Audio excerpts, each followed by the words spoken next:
的感情，他就用他自己的方式来诠释这首歌，就听听看，就看我泡泡。好，恋爱。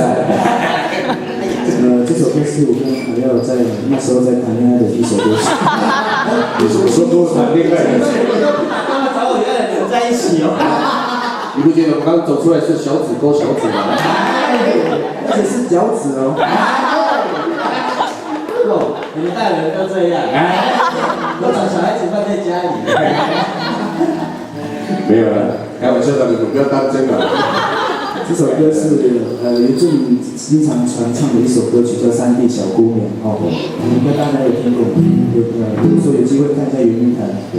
有一位美丽与山地小姑娘，恰恰她住在高山上，帅。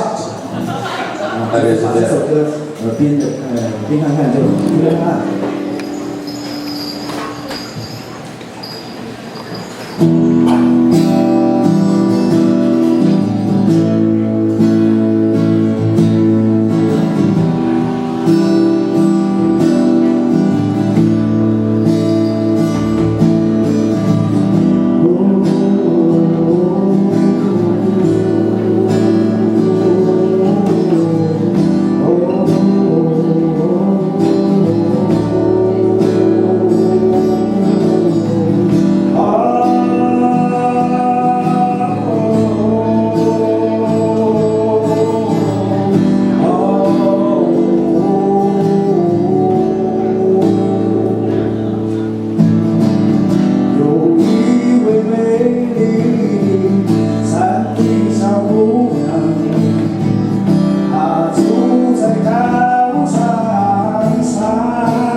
和这是我。